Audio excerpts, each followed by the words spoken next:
and there's not a special place in hell for them. And there's not. I just want, and that's why I said I don't want to say that. That's why I said I don't want to say that. You know, but you said like, you said it though.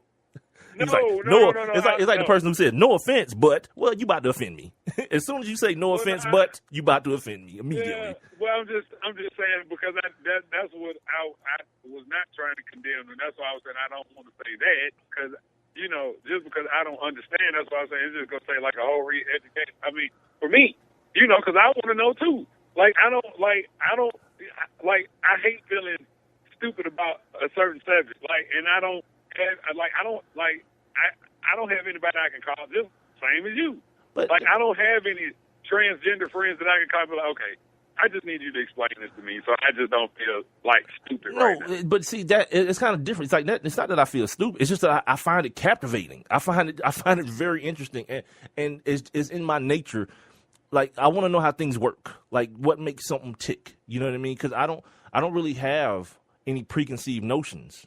I don't think that, oh, this is this way, and that's why I'm so knowledge thirsty, because I don't have a predetermined answer to my questions already in my head.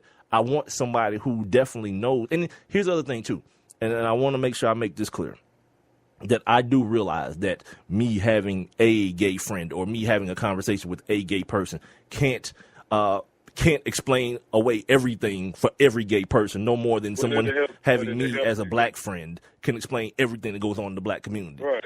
I think that's another trapping that we fall into. That's the reason Al Sharpton's always on my damn TV when something happens, because white people feel like that's the way to go. If we want to know what's going on with black people, call the old man with the perm. He don't know crap. He's out of touch as anybody in this world. But that's who they go to. But keeping it real. But my point is, there's certain things that I want to know, and there's certain relationships that I want to have. I was talking to my old lady yesterday about her sister. When we was on the way, Saturday when we was on the way to the movies, I asked her how her sister was doing because she's a lesbian, and I asked her, how she was doing with all the, the marriage stuff happened. I hadn't really asked about her since then, and she was like, man, baby, she was so happy, and she was crying. And now you hear her talking about, doing things with her life, like just changing her life now. It's almost miraculous. She's talking about fixing her credit and all that stuff, so her and the girl that she's with can work things out. And like those are the type of things that I'm talking. I want to know, like, how are you affected by these things? Like, I know me, but I'm a straight dude, and I'm not directly affected by gay people being able to get married. I think it's cool that someone didn't have to feel persecuted. But then I want questions on how do these things affect you? Now you turn into a woman, but you lived in a man's body your whole life. And that's the other thing too. Like this Caitlyn Jenner thing, I don't think that it's fair for anybody to feel as though someone can just flip a switch. This dude is 60-something years old. His whole life, he's lived in conflict of himself. And I'm saying he because I'm talking about Bruce Jenner. He's lived in conflict of himself. Like, I know I'm this Olympic athlete, this all-American boy, but in my heart of hearts, I feel as though I'm a woman. It's only now that the physical is being manifested, and we are now in this whole social media realm and TMZ and all this, and we get to see it almost minute by minute. But I think it's kind of unfair for anybody to think that what he liked 6 months ago will be different. I don't know what we're at 30 days now, 30 days after a physical transformation happened, because on the inside, other than those feelings, mentally, the things that your eyes have been attracted to for your life, they're probably going to maintain, And when he was on Dying Story, he said he didn't know what to expect. I'm saying Bruce, didn't know what to expect. And now that she, it just feels to me like it's a person that's just living their life. Just like people who are bisexual, who say I don't see gender. I see happiness. If this is the person that makes me happy, that's the person I'm gonna be with today. And if in 6 months it don't work out and I see a person of a different gender that makes me happy, I'll be with that person. Yeah, that's cool. Whatever. Ain't nobody getting hurt, ain't nobody, there's no crime being committed. Do you? Be responsible, as always. I say that to anybody, heterosexual or homosexual or bisexual, be responsible. But do what you do as a grown person.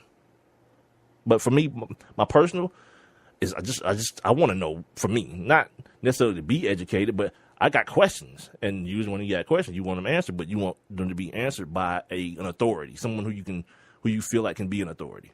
And in this case, I could ask somebody who's straight about a gay relationship. That probably wouldn't do me any good. It wouldn't do me any better than me asking the dude that's on the side of the street holding the sign, "We work for food," for stock tips. Because apparently, if he had them, he probably wouldn't be holding that sign. So that's my whole thing. Like I don't really have the whole prejudgments about people in that situation. I don't have my moral compass is essentially broken on most things. Child molestation fixed, transsexuals broken. Do what you want to do. You know what I mean? I got my woman, and she's always been a woman. I have nothing to worry about. I'm good. You feel me? I got mine. So you take care of yourself out there. If you one of these dudes still in them streets, holler at Richard Sherman. Yeah, you might get a surprise with your Happy Meal, not a mixtape. All right. The best of the Sports Kings. The best of the best. Hey, yo, this your boy Pastor Troy checking in. Sports Kings, y'all know what time it is, baby. Let's go. Okay, so, and Rob, you might have to help me out with this one, because I think I heard, well, I saw what I saw, but I want to make sure that I'm characterizing this correctly. And this is what I'm talking about. Yesterday, I think England played Japan in the ladies, in the women's, what's called Women's World Cup. I don't want to say the wrong word. Somebody started making me apologize for making the biggest mistake ever of my career. No, that's it. And one of the girls from England, and I didn't go the extra mile to get her name or whatever, because I don't think it really matters in the context of what I'm about to say. She mistakenly kicked. She had a what is it called? It's called something. She was trying to clear the ball. She was trying to clear the ball to her goal, to the goal. Yeah, and it's called something. Dang, Alec knows this. He always tells it to me. When you kick the ball into your own goal, that's what she did. It's one of those things that you see happen in like 8 and under basketball. Like the little dudes are just running around, and one dude gets kind of discombobulated, and he's like, "Oh, there's a goal, and I got the ball. I'm just gonna shoot it, no matter whose goal it is. I don't care. I'm getting points and buckets." Well, she did that as a grown woman. All right, cool. It happens, and apparently it happens more often than we realize, because we don't care about women's soccer or soccer in general. For the most part. Sorry, Kanye just had to come back. Damn, Kanye, chill out. Doing me like Taylor Swift. Anyway, so she kicked the ball in her own goal, and she gets to crying, and she's the words that were used were inconsolable and all these things. And me, being the bad guy that I am, I was like, whatever. And here's why. I'm the dude that says you don't get to choose when you get to be a lady. You know what I mean? And you get to be protected by the fact that you have ovaries. No, because guess what, Rob? Had this been, I don't know, Landon Donovan or somebody like that, a dude, we'd crush him. We'd rip him to shreds. But now, she's all crying, laying on somebody. Yes, I feel so bad for her. Everybody today wants to be all sympathetic. Not me. You play sports. So if you play sports and I cover sports, I shouldn't have to cover sports differently because you're different. Like, that should be, like, you can't just choose how you want to be treated equally or when you should be treated equally. When you do good things, see, why don't anybody, say the stuff about us when we do good things? All right. So in that case, that means we can butcher you the same way we do anybody else. They still play. Who was that? Leonard Marshall for the Vikings? A long time ago with the purple people eaters. Not Leonard Marshall. Yeah. What was his name? His last name was Marshall. Or what was his name, dude? Wilbur Marshall. Nah, Wilbur Marshall played for the Redskins. It doesn't matter. The guy from the defensive end for the Redskins picked up a fumble and ran the wrong way. Not only did he run the wrong way, he chunked the ball like 12 rows into the stands. So it wasn't even like somebody could have told him. He was like, "Oh crap," and it turned around. It was over once he chunked the ball. That's still on blooper reels right now. No one cried a tear for him. He didn't cry. Yeah, he was embarrassed, and it's embarrassing. Mark says it's called an own goal. Jim Marshall, Mark, I think it's Jim Marshall. All right. Yeah, from the Purple People Eaters with Deacon Jones and those boys and my man from the from Little House on the Prairie or whatever. No, was it Olsen? What's his first name? Anyway. I know you're talking about. Yeah, I know. Merlin Olsen. Anyway, so today I'm looking at, my television and I see this happen and I'm like, wait a minute. That's not right. That's not what's supposed to be happening. Yeah, that should be number one on the Sports Center, not top 10 on Friday. Who wants to bet it won't be? Because she cried and, everyone needs to feel sorry for her because she's a woman, not me, cuz. And this is my problem with women's sports. Like, okay, I'm a big, sportsmanship detractor. Like, I don't believe in the whole, handshake line and all that crazy crap. I think it's ridiculous. Go home. If you win or you lose, just go home. Yeah, shake nobody's hand. Whatever. Plus, you just beat me. Like, back in the day, we used to fight. Like, those handshake lines, you turn to fights. I remember one time we got into a fight with this hood school. There's a hood school in everywhere you listen to us, there is a hood school. And I think it may have been Crim or may have been Archer. One of those Atlanta schools, yeah. We beat them, and then we went to shake line. They swung on this dude named Sinquay, and the next thing you know, it was a brawl at Panthersville Stadium. Yeah, whatever. It's ridiculous. It's stupid. But we got to teach the kids. That's what everybody want to do. They want to use the kids as their excuse for doing stupid stuff. You got to shake nobody's hand. Then when somebody don't do it, they get crushed. Oh, look what happened. Kevin Garnett left the state. Such a bad sport. God. Such a bad sport. Because it's the end of the game. Like, the other team just can't, they won't be able to celebrate properly because, LeBron didn't shake their hand. Nah, they going to still get it up. So there's that incident. You remember the incident when the girl in softball, she hit a home run, and I guess coming out the box or rounding first base, she clumsy as hell, twisted her down. Yeah, no, she twisted her ankle. And then the girls from the other team carried her around Are you crazy? Yeah, and it was the most heartwarming thing when it, Rob. Oh, look at the sportsmanship. Don't you just want to cry?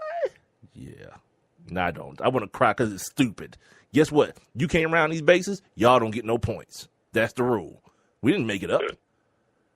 And what was the other thing? What was the other chick's name? Candace Parker? Remember she tore her